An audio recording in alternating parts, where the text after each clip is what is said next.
My dear student, तो एक question आपके स्क्रीन पे दिखाई पड़ रहा होगा।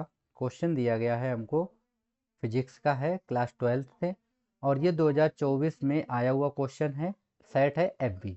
ठीक है, तो देखते हैं क्वेश्चन में क्या क्या दिया गया है। देखिए, क्वेश्चन बोला गया है कि वैद्युत द्विध्रुव तथा वैद्युत द्विध्रुव आघूर्ण के अर्थ समझाइए।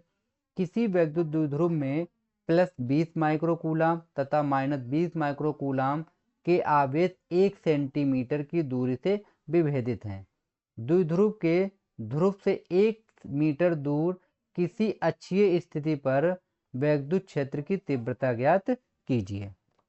तो चलिए हम लोग तीव्रता ज्ञात करते हैं और देखते हैं क्वेश्चन में क्या क्या वैल्यू हमको दे रखी है। ठीक, तो चलते हैं क्वेश्चन की तरफ, और पहले हम आपको यहाँ पे डेफिनेशन दिखा दें, उसके बाद हम क्वेश्चन को आगे की तरफ बढ़ाएंगे। ठीक है, तो पहले हम वैद्युत द्विध्रुव तथा वैद्युत द्विध्रुव आघूर्ण की डेफिनेशन दिखा दें जो आपको यहाँ पे लिखनी है। ठीक है, तो देखिए मैं आपको डेफिनेशन, तो ये डेफिनेशन दी गई है, इसको आप लोग देख लीजिए, वैद्युत द्विध्रुव आघूर्ण की। ठीक है, क्या डेफिनेशन दी गई है मैं आपको दिखा दूं यहाँ पे। देखिए क्या दिया, वैद्युत द्विध्रुव तथा वैद्युत द्विध्रुव आघूर्ण। देखिए, जब समान परिमाण के दो आवेश जो प्रकृति में विपरीत हो, अर्थात एक कैसा हो, ऋणात्मक हो, और एक दूसरा धनात्मक आवेश को अल्प दूरी पर रखा जाता है, तो इस प्रकार बने निकाय को हम लोग क्या कहते हैं, वैद्युत द्विध्रुव आघूर्ण कहते हैं। जैसे एक हमारे पास ये लाइन है, यहाँ पे हमने रख दिया +Q आवेश और यहाँ रख दिया -Q आवेश, तो ये जो आपका निकाय बना है इसी को हम लोग बोलते हैं वैद्युत द्विध्रुव आघूर्ण। क्लियर हो गया आपको? यानी एक पॉजिटिव आवेश और एक निगेटिव आवेश, लेकिन परिमाण में वो दोनों बराबर हों, और उसी निकाय को हम लोग बोलते हैं वैद्युत द्विध्रुव आघूर्ण बोलते हैं। ठीक है, क्लियर हो गया इतना? आगे देखिए अगला पॉइंट क्या दिया गया, नंबर 2, विद्युत द्विध्रुव एक ऐसा समायोजन है जिसमें दो बराबर व विपरीत प्रकृति के आवेश एक दूसरे से अल्प दूरी पर होते हैं। ठीक है, पहला पॉइंट दूसरा पॉइंट थोड़ा सेम है।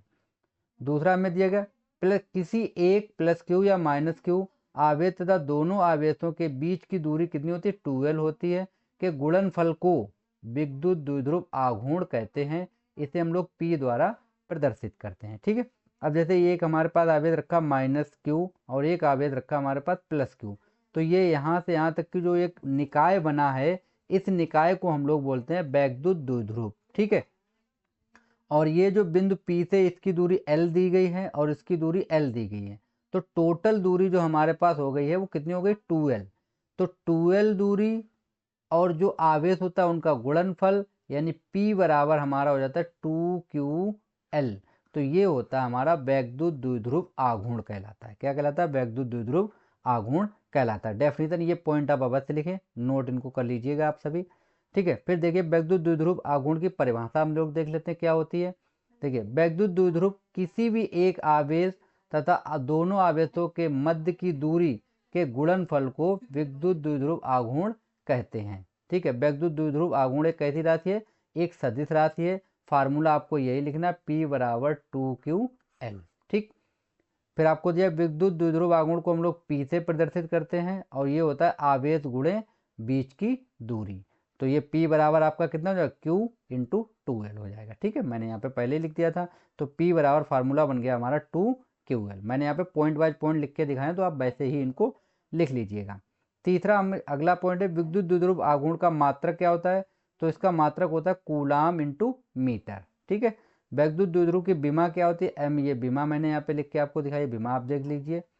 और अगला नेक्स्ट पॉइंट है, विद्युत द्विध्रुव का मात्रक कूलाम मीटर होता है तथा विमीय सूत्र जो होता है LTA होता है। ठीक है, यह एक सदिश राशि है जिसकी दिशा ऋणात्मक आवेश से धनात्मक की ओर होती है, यानी ये हमेशा ऋणात्मक से किधर की तरफ चलता है, धनात्मक की तरफ चलता है। ठीक है, ये इसके उदाहरण दिए गए हैं, अनेक उदाहरण होते हैं, HCl अम्ल हो गया, H2O जल हो गया, HBr NH3 अमोनिया हो गई, मेथेन हो गई।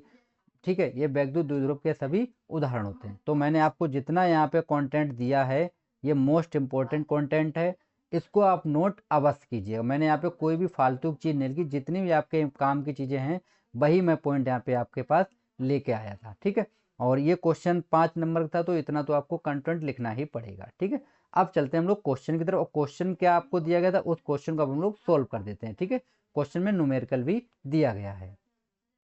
तो अब हम लोग न्यूमेरिकल सोल्व कर देते हैं। न्यूमेरिकल की वैल्यू देख लेते हैं, क्या क्या वैल्यू हमें दे रखी है न्यूमेरिकल में, और एक एक वैल्यू छांट के मैं इसको क्वेश्चन को सोल्व कर देता हूँ। परिभाषा मैं आपको बता चुका हूँ। तो अब आगे चलते, किसी वैद्युत द्विध्रुव में -q और +q दो आवेश हैं। ये हमारे पास एक निकाय है, और यहाँ पे हमारे पास रखा है प्लस का 20 माइक्रो कूलाम, यहाँ पे रखा माइनस का 20 माइक्रो कूलाम। ठीक है, और इनके बीच की जो दूरी हमें दे रखी है वो 1 मीटर दूरी दे रखी है। कितनी दे रखी है हमें? 1 मीटर दूरी दे रखी है। ठीक है, तो चलते हैं 1 मीटर दूरी देख लेते हैं हम लोग। अब देखिए क्या कहा कि द्विध्रुव को विभेदित करता है यानी 1 सेंटीमीटर से। ठीक है, फिर बोला द्विध्रुव से 1 मीटर की दूरी पर अक्षीय स्थिति में विद्युत क्षेत्र की तीव्रता ज्ञात कीजिए। तो देखिए यहाँ पे आपको क्या दे रखा है, Q बराबर आपको दे रखा है, यहाँ पे मैं Q1 लिख देता हूँ। Q1 बराबर आपको दे रखा है 20 माइक्रो कूलाम, और देखिए 1 माइक्रो कूलाम बराबर होता है 10⁻⁻6 कूलाम। ठीक, तो इसको हम लिखेंगे 20 गुणे 10⁻⁻6 कूलाम। ओके, इतने ही हमारा Q2 बराबर भी हो जाएगा, केवल चिन्ह आ जाएगा माइनस का। ओके, तो ये हमारे पास Q1 और Q2 की वैल्यू हो गई हैं।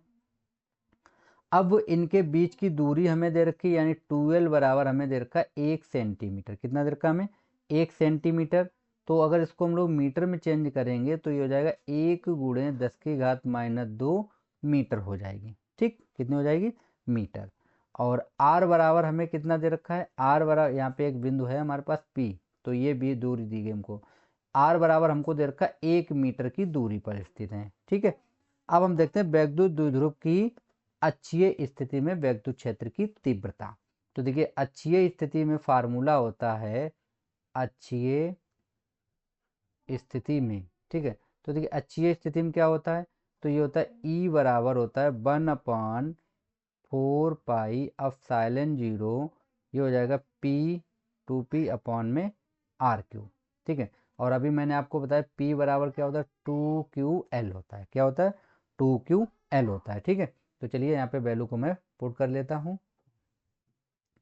देखिए ये हो जाएगा 1/4πε0 जो होता है, इसकी वैल्यू होती है 9 गुणे 10⁻9 होती है। ठीक है, तो मैं वैल्यू रख लेता हूँ, यहाँ पे रखता हूँ 9 गुणे 10⁻9 इंटू 2, और ये हो जाएगा हमारे पास L और इंटू Q हो गया।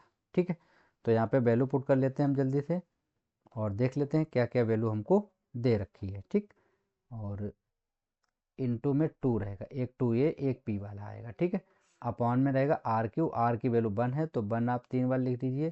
ठीक है, ये 1 ही बना रहेगा। ठीक, अब देखिए यहाँ पे वैल्यू रखते हैं हम लोग, तो ये हो जाएगा 9 गुणे 10⁻9 इंटू 2L की वैल्यू आपको सवाल में दे रखी है 1 गुणे 10⁻9, तो 1 गुणे 10⁻2 सॉरी। ठीक है, और क्या वैल्यू दे रखी है आपको? Q की वैल्यू आपको दे रखी है, थोड़ा इसको हम लोग इस साइड बढ़ा लेते हैं। ठीक है, अब देखिए यहाँ पे Q की वैल्यू आपको दे रखी थी कितनी, 20 गुणे 10⁻⁻6, और क्या रखा? इंटू 2 दे रखा। ठीक है, अपान में 1 है, 1 से कोई मतलब नहीं है। ठीक है, अब देखिए इंटू कर लेते हैं हम लोग, तो ये हो जाएगा 9 दूनी 18 और 18 दूनी 36, तो ये हो जाएगा 360 इंटू, देखिए ये -2 ये -6 8 हो गए, तो ये बचेगा 10⁻1।